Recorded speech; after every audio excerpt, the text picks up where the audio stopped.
wish you could smell how bad I smell right now. Which is just very on par for the way that we always look when we're filming the podcast. I forget that you guys can see us if you're watching on YouTube, because most of you can't. Most of you are like Spotifyers or Apple Podcast. Right. And you know what? It's very jarring, and it was never more apparent than the fact that I forgot to upload the episode art for like 2 episodes ago. And it was so extremely frightening to open the app and be like, oh, holy shit. Like, whenever I go on youtube.com innocently to watch people say horrible things about Cody Brown, that's really the only thing I'm using that app for. And then on my suggested will be me, one eyelash hanging on for dear fucking life, hair so greasy, haven't washed it in probably 8 or 9 days, bathrobe on, acting like thousands of people can't see me right now. What? Somebody was like, do you get stage fright? And I was like, have you seen how I show up on the internet?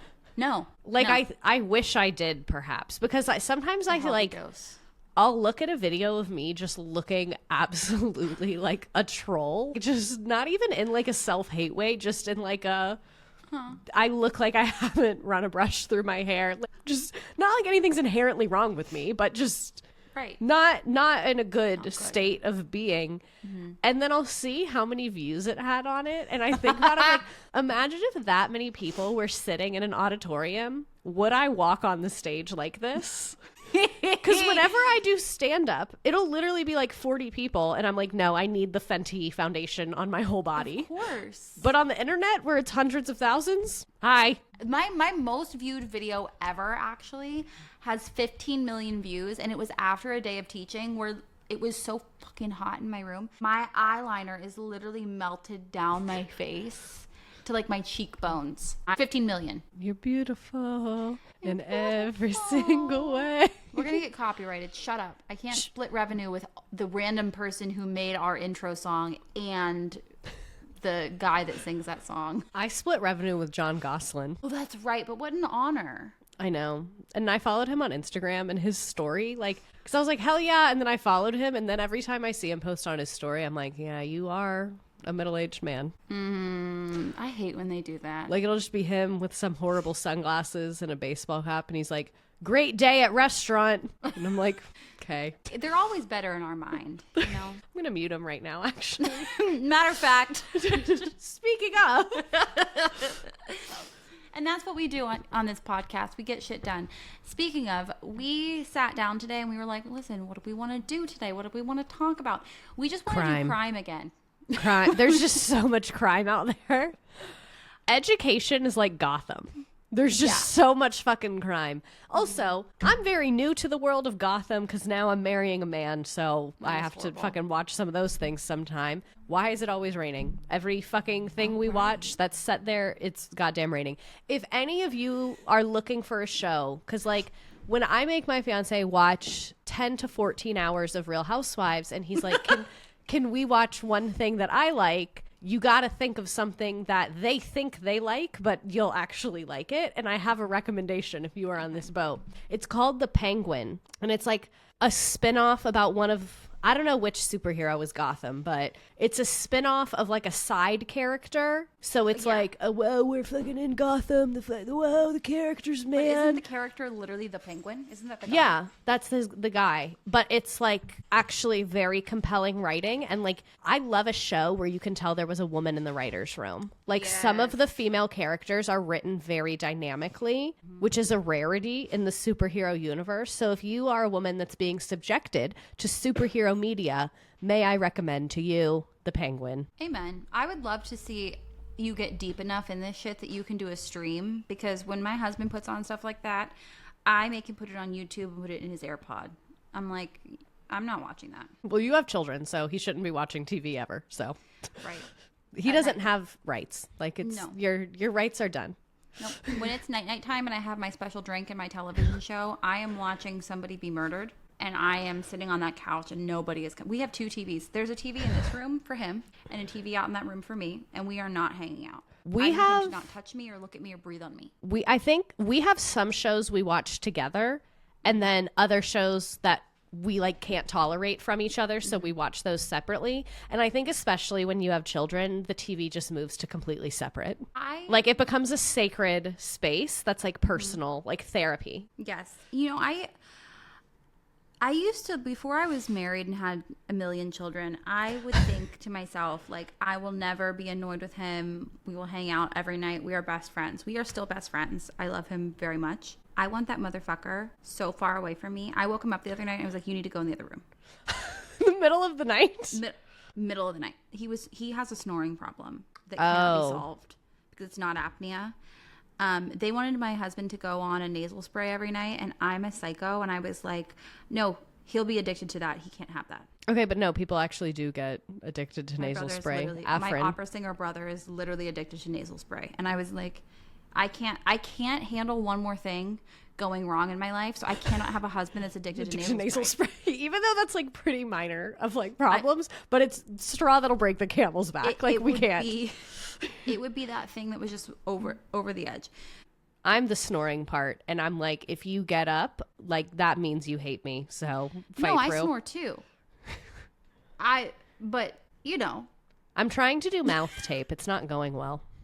My brother did do hostage tape, and it was the packaging is really jarring. Hostage tape? That is the brand name. And it's just mouth tape with a little hole in it, but it's scary. Oh, mine has the little hole in it. Because my problem is, like, in my intention, I do want to wear it, and I have noticed a difference. But when I wake up in the middle of the night, that part of my brain's not awake. So all my brain does is, like, rip it off. Right. Like, my brain is just like, something's on my face, get it off. So, like, I just, like, I'm like a fucking baby, where like a dog, we have to put a cone on them. Like, do I need to sleep in a cone? I know. Well, the mouth tape makes my husband snore through his nose. So we ixnay. Oh, that would piss me off so bad. Yeah. He wears, like, there's a nose thing that, like, a strip that goes across your nose. I have tried that when I am sick. He can only sleep on his left side. That's what we've determined. I'll beg the question, should he ever be sleeping? No. Exactly. That's for me. That's for girls. Exactly. Sleep Go is get for a second girls. job at like an oil rig. Seriously. Apparently in LA they have secret oil rigs. Did you know that? No, but I did know we have a port of Los Angeles where there is many jobs to be done. They're always hiring. They pay great. They pay really good. Kind of like if you get a CDL. You should get a CDL. What the hell is a CDL? Commercial driver's license. Why do you know that? Why are you so acquainted with a commercial driver's license that you can use the acronym? They're my people.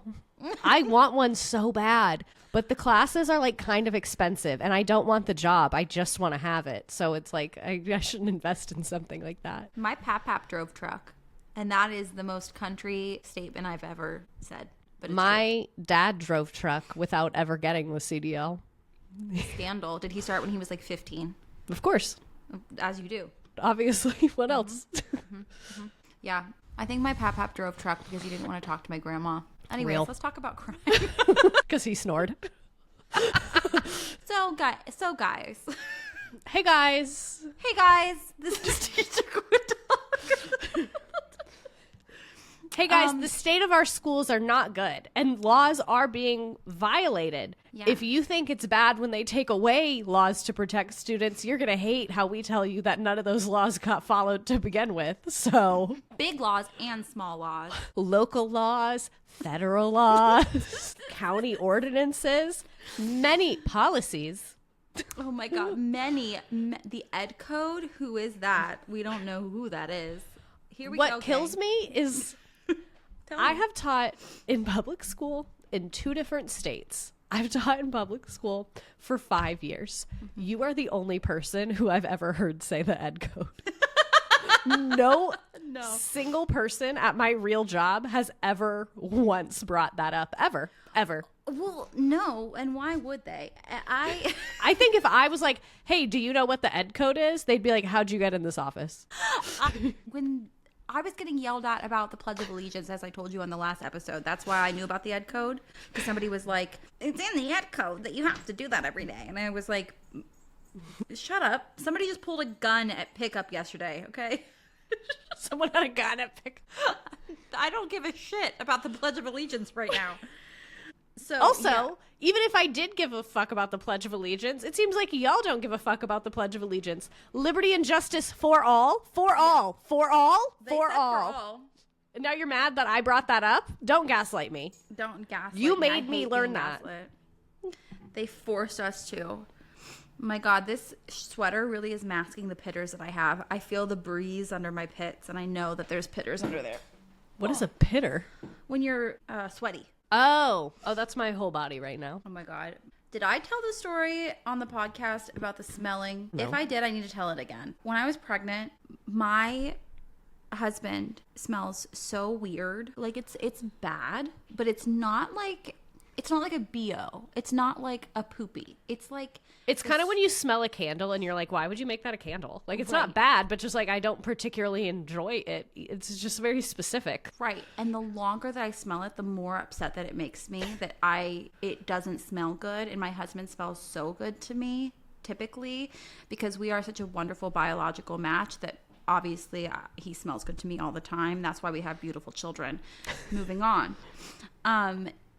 I was so devastated by this, and I was so pregnant. And I, one night, was like, I actually can't take this shit anymore. And he was like, you know, you don't always smell good all the time. And I was like, it's not like that. It's not like you smell bad. Something is wrong. Something is deeply wrong within you. Something is wrong. Do you have a rotten tooth? Do you have... And then I was like smelling him, and I was like, no, it's coming from in you. It's like your stomach smells bad. It's like rotten or something. There's something inside. It's not your pores. It's not your skin. And he was looking at me like I was absolutely fucking insane because I was. There's something rotting inside of me. I started crying hysterically, and I said to him, what if I am like those dogs that can smell cancer or Alzheimer's, and I am smelling something wrong with your health, and you're very, very ill, and you need to go to the doctor and the dentist to ask them what's wrong with you. And he was like, am I supposed to call them and say, my pregnant wife thinks that she's a cancer detecting dog and you need to check me for that? And I said, yes, Yeah.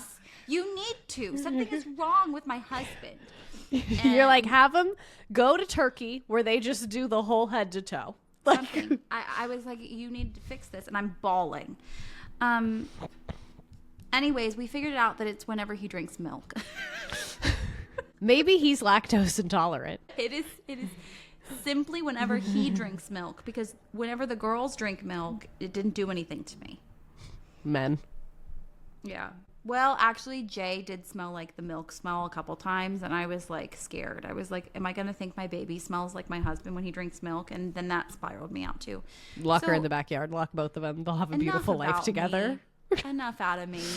You know, some people you just put a microphone in front of and they won't shut the fuck up. Let's talk about true crime. I think it's a crime when your husband has milk smell. People are going to be like, my searches on TikTok for the next 800 years are going to be Mrs. Frazzled divorce ? Because I have not shut up about my husband on this episode. What comes up for me every time on TikTok is Elise Meyer's divorce, which kills me because I don't follow her. So I'm like, why does the algorithm want her to be downfalling so bad? I don't know. Because I'm like, I'm not that familiar. Like, sometimes her stuff will come up, but I really don't watch it. I don't know her like that. And then it's like, Elise Meyer's divorce? Yeah. And I'm like, leave her alone. She seems just like a normal lady. Yeah, she really does. I don't know diddly about squat. Okay, would you like to read first, or shall I read first? Yes. Okay. I have one. Okay, good. Okay. Oh my God. Sorry, I tried to resize my window and everything looked weird. Hi, I could probably give you a million stories that were illegal or should have been deemed illegal at my old school that I no longer work at. Feel free to email us again. I've been waiting to spill the tea because it was the most traumatic year of my life. I'm just going to tell you two that stick out the most in my mind. I was a third-year teacher teaching third grade. I had 24 kids in my class with 5 explosive behavior kiddos. I mean, evacuating the room multiple times a day for safety reasons behavior. The school was so small, we only had 2 rounds, just me and another teacher who went on maternity leave, which basically left me by myself planning and learning brand new reading curriculum. Mind you, our reading curriculum and writing Mind you, our reading and writing block was supposed to be 2.5 hours with no breaks. I can see why the kids are being violent towards each other. If you made me read for 2.5 hours with no break, shit, that's probably boring as hell. Not even anything good, like Kris Jenner's memoir. I might flip a table up here as well. I'm going to harm myself and others. You have to say and. Not or. That's what kills me about the American education system is on the news. They're like, kids' behavior has gotten so bad recently. We don't know why. Probably not because we cut recess. Let's not bring that up. Like, anyway. Let's talk about something else, you know? They're like, it's the red dye. And I'm not saying it's not the red dye, but like. Oh my God. Listen, I think most of my outbursts as a child were because my parents didn't know I was intolerant to aspartame. I think a lot of trouble for everyone could have been saved by better pattern recognition on all parts. Nobody wants to hear me talk about red dye. I kind of do. Like, if the most Republican thing about some people is that they, like, believe that red dye is, like, really bad. The most liberal thing about me is that I'm like, I think you're crazy. You're like, it's good for you. And I think I should be put in a cage and we should fight. Covered in red dye. Yeah, exactly. Like a pool of the red dye. Yeah. Okay, so the kids are reading and writing for 2.5 hours with no breaks. Absolutely perfect. I had no idea what I was doing, no support from admin, coaches, or another teammate to lean on, and was drowning in behavioral issues. Instead of giving me the support I needed and begged for, my principal came up with every reason under the sun as to why my kids were failing tests and falling behind, and they all involved me. It's because you're the only thing within your principal's control. Once you accept that, life becomes easier. These included the usual excuses of poor classroom management, not setting expectations, etc. However, one I'll never forget is how she told me my kids couldn't read at grade level because I refused to use the overhead lights. Her words were, kids can't read when they can't see the words. I know the age of this person immediately. What's their sign?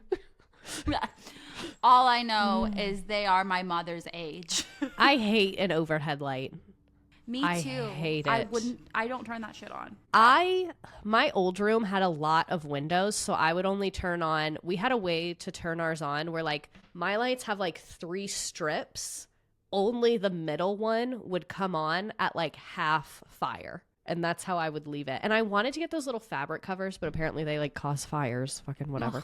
Whoa, whatever. Okay, so I had an interior classroom, no windows, with at least 5 lamps for softer lighting to create a more homey environment, especially because I knew those big lights would trigger my behavior kids. And like some people, myself included, we can hear them. Like those lights are making a noise. Yeah. They could see just fine. They never once complained. They hated the big light too. I always asked if they needed them on, and they would always yell, no. I refused to turn on the big light, so she docked me points on every observation. She also gave me 14 evaluations in one semester. Cue the song Obsessed by Mariah Carey. Literally obsessed with you. Like, are you not busy? God damn. Did you She's call like, HR and say my boss has a crush on me? Because I would have. like, she looks at me sexually. She like, wants to hit. Be like, I see her looking at my body and she wants the overhead light on so she can see it better. Like, if you want to fucking go there, I'll go there with you. Like, if you go low, I'll go under the earth to the mud. Oh, now we're both out of hearing. Now we both have a court date. Oh, now you had to get a sub for me for a hearing about you? How'd that feel, motherfucker? Try me again. So far, very illegal.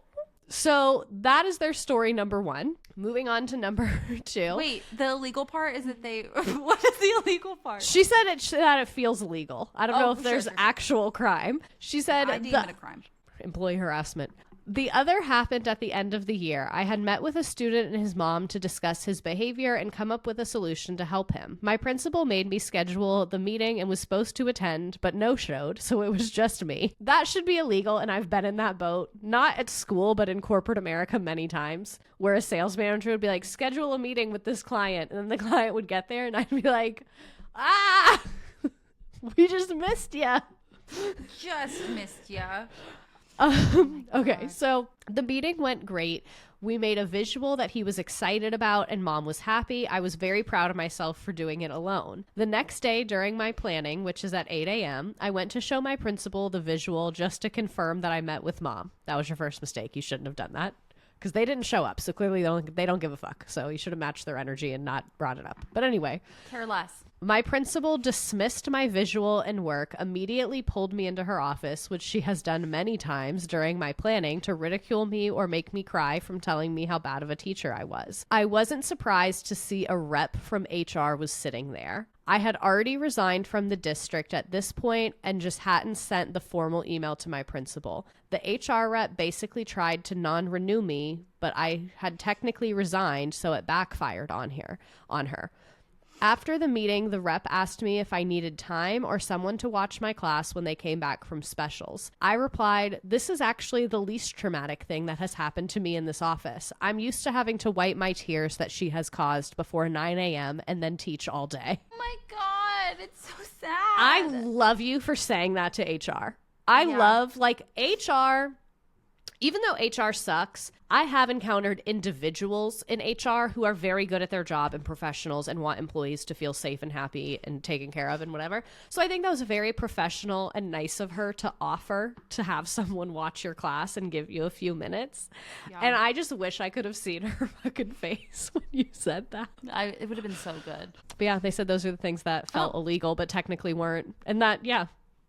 It counts. The big light kills me, especially the children screaming no. You should have done that when she was in the room observing you. This is how you should have played it. Because I know you said it was, I think, your first or second year. She comes in for the observation. Be like, "Okay, kids, we're about to start our reading time. Do we want the big light on so that we can see our letters? I'm going to have everyone put your head down. Raise your hand if you want the big light on," and then maintained the firmest fucking eye contact possible with her. Like the heaviest eye contact. And then just kept going. Proceed. Yes, that is exactly the way to handle it.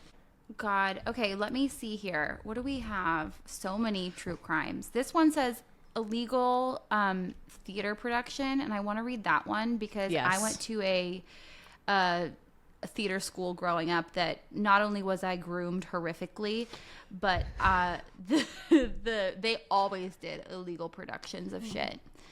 Like, you mean they didn't have, like, the license to do it? Oh, okay. He would just, like, copy and paste the libretto or whatever and be like, "All right, we're doing Shrek," or whatever the fuck it was. Call me controversial. I literally don't care about that at all. Like, Shrek has enough money. Like, if you want to do Shrek, like, I feel like Shrek is like Mickey Mouse now. Like, it's in the public domain. Like, yeah. I mean, the illegal thing was that he was selling us weed and grooming us. That was really the long like, and short I don't of it. care about the copyright. I care about the grooming. Yeah. Anyways, when I was a senior in high school, our theater teacher asked us what we wanted our spring musical to be. We all said Legally Blonde, but only if we could do the regular version. Yeah, valid, they go on to say, because the junior version cuts a ton of characters and songs. It always does. I actually did the junior version of Into the Woods when I was a child, and they stop after the first act. Like, the last song is Ever After, Ever After. And somebody listening to the podcast knows what the fuck I'm talking about. Redacted doesn't. Anyways. I know. I'm not a theater kid. Sorry. I respect you guys' culture immensely. I'm just not a part of it. I feel the same way about Canadians. Same. Yeah, that's a good comparison. So then, okay, continuing on. Our director promised to only do this show if he got approval for the full version. Note, this was an independent study program where kids were on campus, a large office building, 1 to 2 days a week for their chosen extracurricular activities. So it was a very big deal to us what our spring musical was, and we all took it very seriously. Every theater kid takes their spring musical very seriously, I think. Y'all bring an intensity to extracurriculars that's just genuinely unmatched. Yeah. I remember when I got Belle my senior year, everybody went to Eaton Park without me and talked shit after that. Wow, I'm sorry. Haters. You couldn't carry a tune, Katie. I love you so much. Like, it's just, we all have our own strengths and weaknesses. Yeah, absolutely. So on the first day of the new semester, we all auditioned and we waited a week for the cast list with bated breath. Roles were revealed and it was exciting. I was Pilar, a role... Pilar? Pillar? A role Pilar? I was I don't know. a role I was happy enough with for my senior year show. Then the director dropped an absolute bomb at the first rehearsal. Our principal had changed her mind about allowing the full version, and our director had been forced to send back the full version scripts and get the junior ones. This was not the production we wanted. It is a bad show. So I personally approached the director and asked if I could please take the junior version script. And while watching the MTV Pro shot of Legally Blonde the musical that is readily available in YouTube, comb through the script and add back in as much original material as possible. I'm talking lines added back, whole songs being put back in, the whole shebang, whatever we thought we could get away with. For those that don't know, this is illegal. We didn't know as students, but our director had to know, and he still allowed us to do this. On top of all this, the administration took a sudden interest in what the theater department was up to, when previously they had not cared even one bit. The principal sent teachers to spy on our rehearsals to make sure the content wasn't too scandalous. But it didn't matter, because closing night, we added lines back in that even our director had said were too scandalous for a high school production.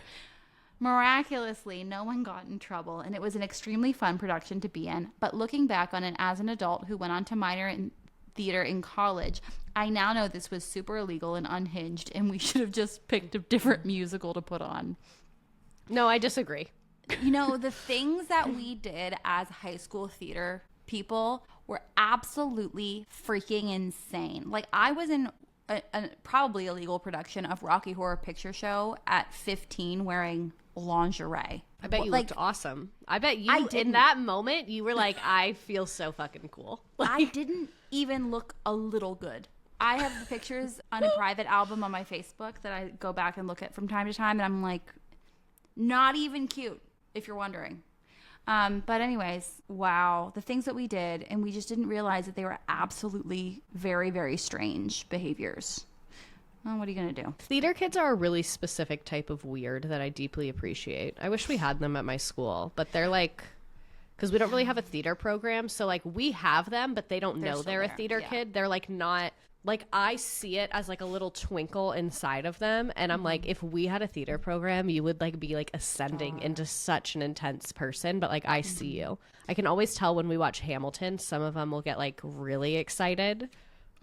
Like they come to my desk and they're like, I really like that movie. And I'm like, oh, they don't even know who they are. Like, I'm like, all right. Like, I'm like, okay. This, like, I see them awakening when I show them Hamilton. They're like, and they're like, it's not like a play though. And I'm like, yeah, no, it's different. No. I'm like, there's so many of them. Google it. Like, yeah, they're called a musical.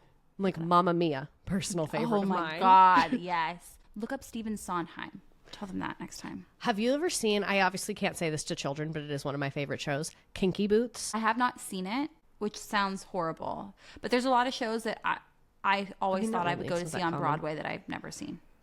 Because this is obviously... I've seen like a really disproportionate amount of Broadway shows because my mom used to have to go to New York for work a lot. So like we would get like, you know, you can get like shitty last minute seats on weeknights, like pretty cheap. Yeah. So I've been to like a bunch of shit. That's so cool. I'm like theater kid adjacent. Like I appreciate you guys' culture. Yes. So that's why you do stand up. Yeah. Here we go. You want me to do one or you want to do another one? I can do another one if you want. Yeah. Do one and then I'll do this long one. Okay, perfect. This one says, this is long, but I'm not apologizing. Not sure if this falls in the category of illegal. Okay, this is another person. Okay. Not sure if this falls in the category of illegal, but they say. So I switched schools and roles with my district after the 2023-2024 school year. I moved from a school that I loved but had gotten a bad principal to a school I knew no one at and transitioned from gen ed to special education where there was so much illegal things happening, but whatever. There always is, unfortunately. I was having a terrible time, thanks for asking. Around September, there was a tax referendum vote in my city to increase funding for public schools. I live in the South, so surprise, surprise, it didn't pass.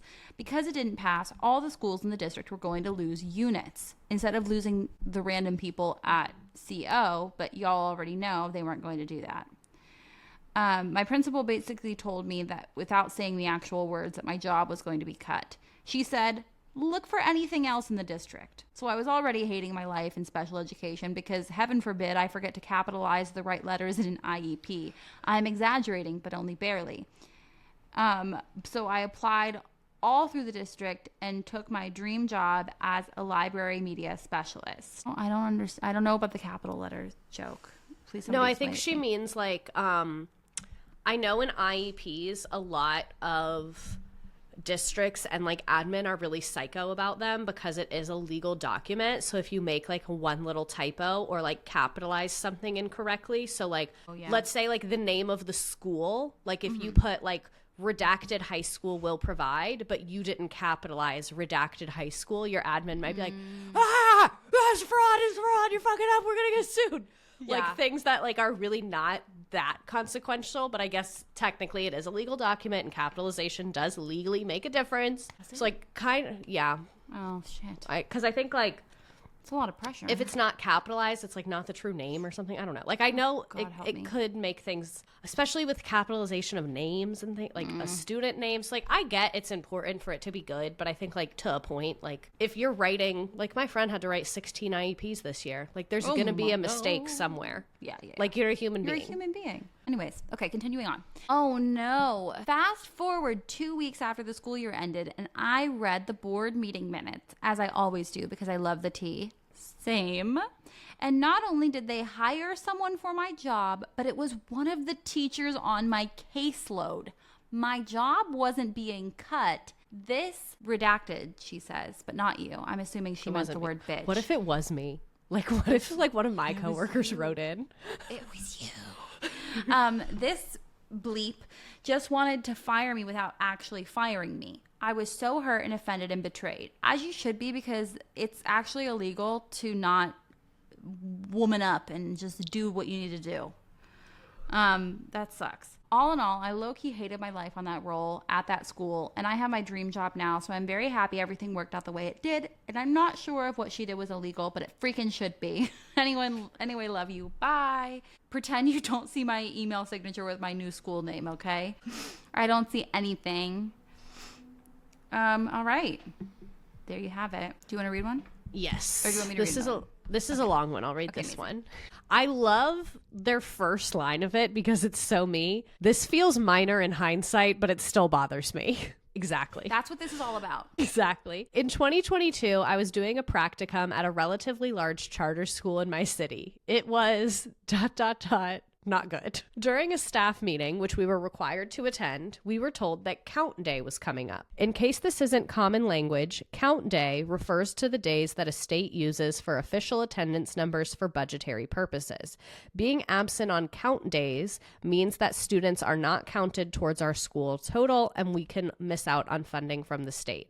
Do you know how your schools did this? Because I know how we did ours, and it's very different in my two places. So when I taught in Florida, we called it FTE week, and it was like the third or fourth week of school. And if you were absent all day, every day of FTE week, we took you off the roster, and you were like not considered a part of our school. This kind of sucked because sometimes a kid would be absent for a whole week if they got like sick or something, and then to add them back is like kind of a pain in the ass. So the way that where I am now does it, I think, is a little better. It's 3 days, but they're over the course of a month on different days of the week. So if you're absent for all of those 3 random days, I think we do one in September and one in April. If you are absent every class period, every single one of those 3 days, then you're taken off. But if you come to even one class on one day, we keep you on. So my admin is like really intense about our attendance that week because if we forget to take attendance, they're all marked present. So what always happens is one person forgets to take attendance and now we're like stuck with this kid that like moved to France or something. Yes, we call it norm day, and I genuinely don't know what happens. I just know that things might be different after norm day. Yikes. It's like within the first 5 or 6 weeks of school, I didn't look it up, but it's like, you know, the beginning of the school year, norm day happens, and it's when you like tally the actively enrolled students, and like classroom sizes can shift and teachers can shift and classes can collapse or whatever. But the beginning of the school year is so chaotic for me that I'm just like, yeah, it's norm day. Okay, all right, I'll be here. You tell me who's in my class. You're like, friends. I feel normal. Thanks for checking in. You will come bring the children if there's new ones. Yes? Okay. Bye. Like, I just don't think about it. So, yeah. when I taught in Florida, our FTE week was like the second or third week of school. It was pretty early. And I remember like when someone was like, it's FTE week, I was like, I physically cannot handle one new piece of information because like it's the first week of your first year teaching. So I literally was just like, I cannot get involved with that. And then the following year, I was like, just wondering, what is FTE week? And they were like, this is your second year. Why didn't you ask? And I was like, I wasn't doing well, but now I'm curious. Yeah. So like, are you going to tell me? Or That's so real. like, I mean, I know that it's because like resources, at least in California, I shouldn't say a blanket statement, but in California, like resources are allocated based on attendance. yeah. So, you know, that it's important to know how many are attending so that you know how many resources you need for a Hemplo.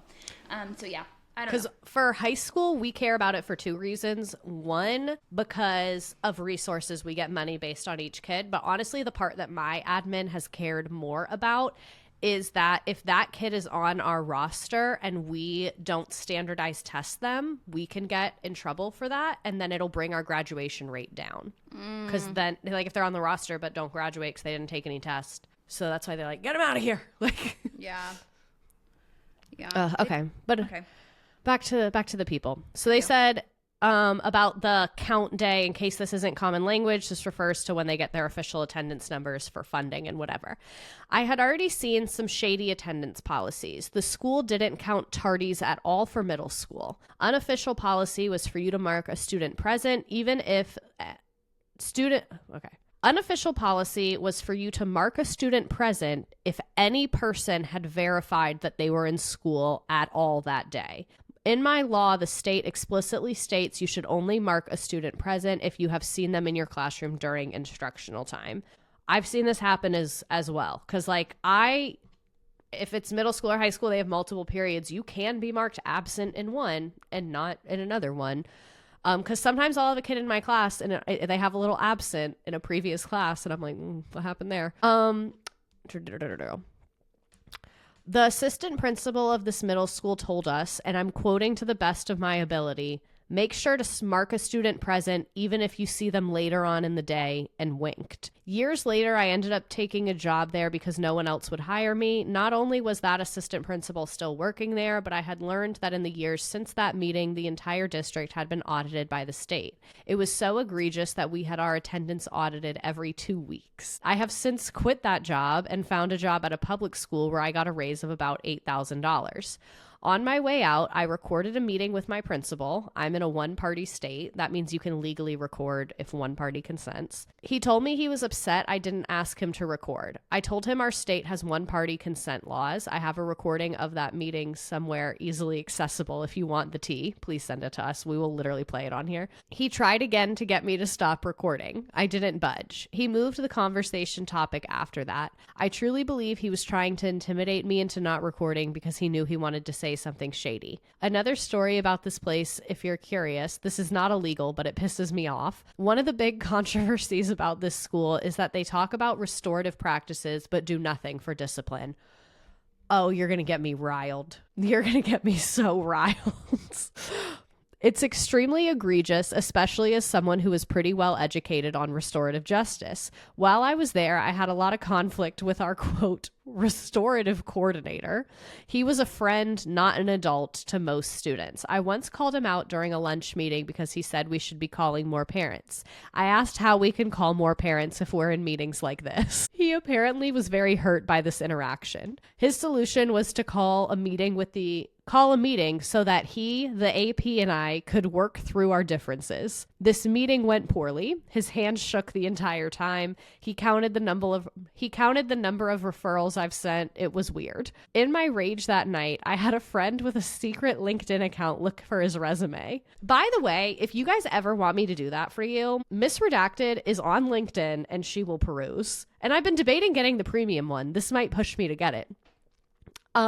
His highest level of education is a bachelor's of arts in digital and television media. Is this the AP? Or no, I think it's the restorative coordinator. He was about 5 years older than me, but we had spent the same time working inside of schools, or in his case, at the Boys and Girls Club of America. Unreal.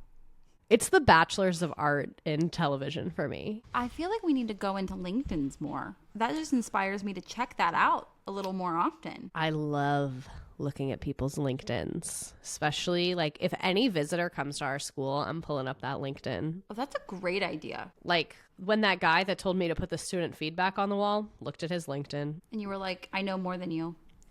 The very common thread among people in my district that I hate, that I see on LinkedIn, they all have the same vibe. They go to like very, and like not that any school is a bad school or whatever, but like very small, random, non-prestigious schools. And then they teach for 2 to 5 years. And then they beat bop around in random administrative positions while they get more degrees from random bullshit universities. A lot of them are like Christian online schools.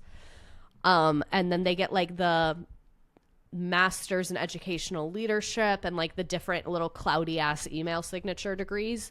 And then they become wherever office is going to send them to make my life hell. Mm-hmm. Yeah. They really do be skipping around. Beep bopping. Beep and bopping. I have one that is kind of, I have a bit of experience in this.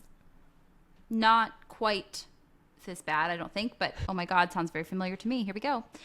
My first year, I taught 4th grade at a semi-prestigious charter school. I didn't know much, and my admin preyed on that. Yes, they will. A huge lack of support or resources, a huge amount of unfair expectations and condensation. And they really do this. And if I knew what I knew now when I was teaching in charter, I would be such a bitch. But here we go. I had a little boy in this class who had very obvious psychological issues. He would draw disfigured creatures with bloody eyes, would destroy my classroom when he didn't get his immediate way. He once brought a toy knife, which he chased kids around the playground with. Every time the admin essentially said, "You need to manage your class better," when I asked for help or resources. And his parents would say, "Well, then you should let him do what he wants." It came to a head in February when one of my girls reported to me that he had written her a threatening note. It was a full front and back page describing violent sexual things he would do to her. So horrible, I nearly threw up. I reported it to the admin. He went to the office for 30 minutes. Then he came back and I was told it was handled. I got an email from the girl's mom that night who was incredibly upset that I had ignored her child's fear and that I hadn't told her. I CC'd my principal in when I responded to say that I was so sorry, but I was told it had been handled. The admin called me to the office the next day and got on to me for throwing them under the bus, and that they didn't plan to expel this boy because it's a bad look to expel kids. I have absolutely heard that myself. That is a real thing. That is one of those tightropes. It's like you don't want to be overly expelling kids, but at the same time, if it's crazy shit going on, you have to do something. You can't do nothing. Our fuck it, I'll say this. It was on the news. Our superintendent, it was a while ago, faced like a lot of backlash because some students assaulted a teacher, literally just basically jumped this older guy. It wasn't at my school, so I don't like know anything detailed about it, but the superintendent basically said like we shouldn't treat, I'm trying to remember what he said. He said something about basically not punishing them, and a lot of people got really pissed off about it. Along those lines of basically saying like it's a bad look, or it's like, I think he said like it's not a solution to remove them from the building. I think that's what it was. He said like, oh, it's not a solution to just remove these students from school. And I was like, okay, you're kind of right, but also like, is the solution letting them jump a literal teacher? Right. That's where you want to land on this? Yeah, I know. It's it continues and says, oh wow, this girl's mom rolled up with a state law that he had to be expelled, and a lawyer, and said that she'd take them to court if he wasn't expelled. I love parents like this. Get it. The kicker was the boy's mom then claimed I had twisted the class against her child and written the letter myself. My God. The mental gymnastics you have to do to believe that a teacher wrote that letter. And whatever, it continues and says, all of his emotional problems were because he read the Goosebumps books and told my admin I deserved to be fired for letting him be bullied because no one would play with him. My admin tried to assign me behavior management PD in response and then was shocked that I didn't return. That is fucking crazy. I read the Goosebumps books. Why didn't I turn out like that? I have ADHD too. I was bullied. You wrote a letter about me, didn't you? Just kidding. God. Obviously. Things are not good, huh? Things are truly not good. I mean, that I will say I know that's a very prevalent issue at charter schools. It's also a very prevalent issue at regular traditional public schools, because it's just the behaviors are at such a level that it is actually fucking insane. Like, things that are going on in schools right now are very, very crazy. And like, not to be like, oh, the fucking woke agenda, but from my perspective, what happened that I saw is that when society pointed out that there were a lot of disparities in who was getting expelled, special education students are more likely to, students of color are more likely to be expelled, boys are more likely to be expelled, like a disparity in a variety of arenas. When that was kind of brought to the conversation and brought to the light, I feel like we had such an incredible opportunity as a society to really actually deal with that problem and really talk about equity in schools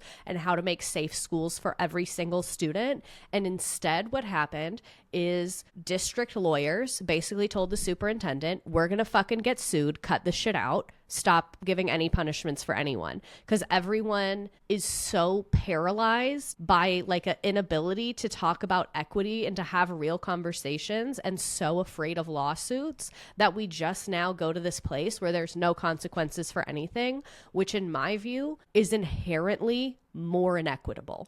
Like, that is furthering inequality to not have safe schools, because ultimately, if you're letting one child be violent because you're afraid of getting sued, that is inequitable to the victims of that child's violence. You just shifted like the equity issue into a different format. Yeah.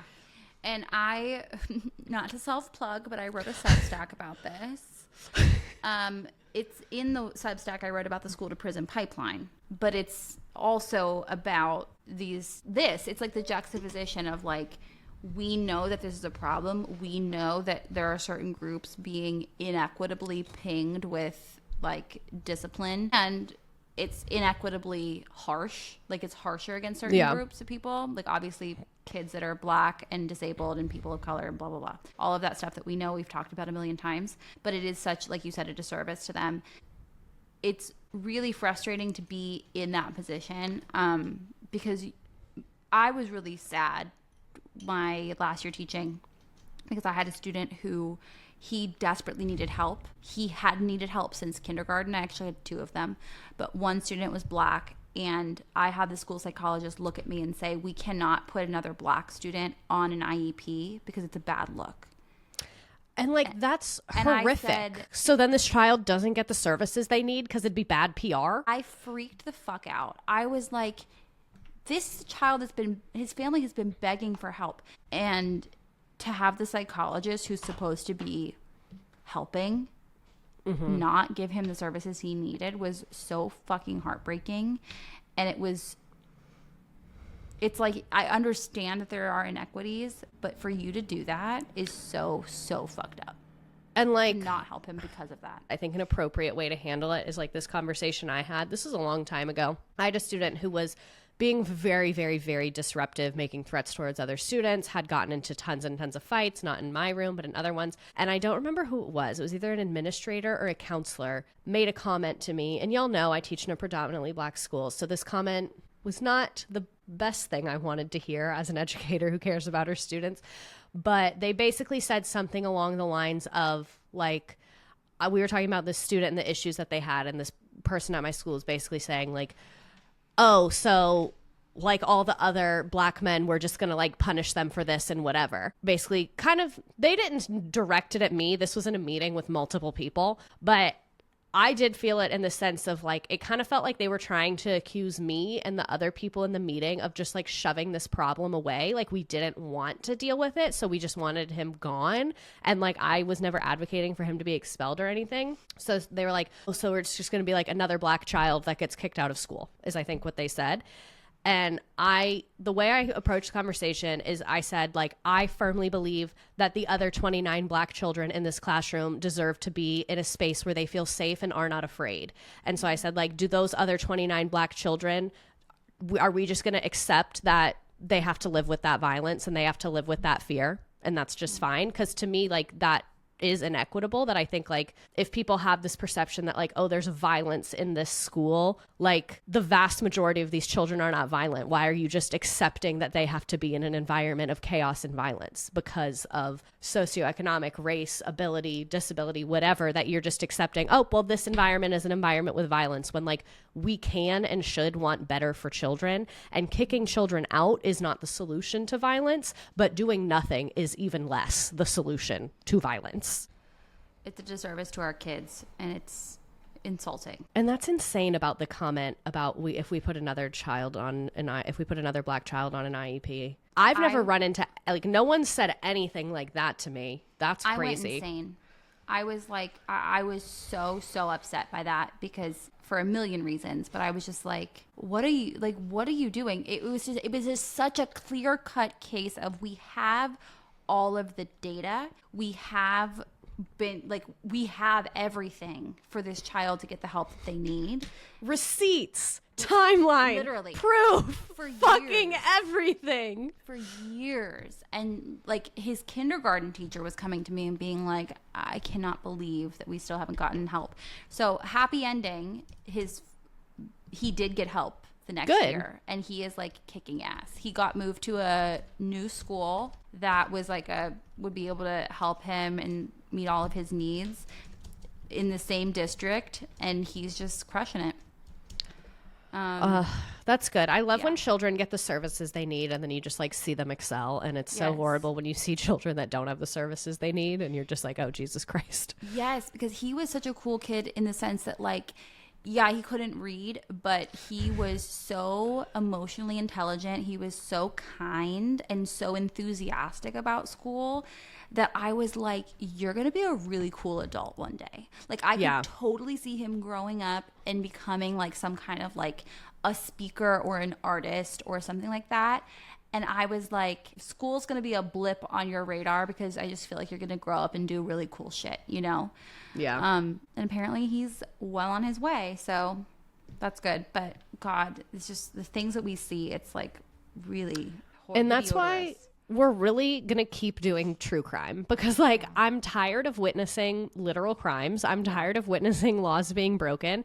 And I feel like, okay, we'll get vulnerable. I know that y'all think, because you hear me on this podcast, I know that y'all think I'm so transparent and I'm like giving it to you on the real, which I am. But there's so many things that I have witnessed with my own eyes that have happened to me, that have happened to my students, that have happened within buildings I've taught in, that I don't feel comfortable coming out and talking about. One, because sometimes I'm not the victim and I wouldn't want someone to talk about my situation. And then also, like, I do fucking work there. Like, I do have to go back to work the following day and go see these people. So as like self-preserving as it is, I like hearing about y'all's crimes, because like, not the crimes you did, but the crimes you witnessed. It makes me feel like it's good to talk about these things, and I'm able to talk about it without like putting my own health insurance on the line, because it's just like, and I think school leaders know that. Like, school leaders know that we're afraid to speak up, and school leaders know how easy it is to silence us. And like, I think I'm harder to silence than most, and I'm definitely not silent, but like,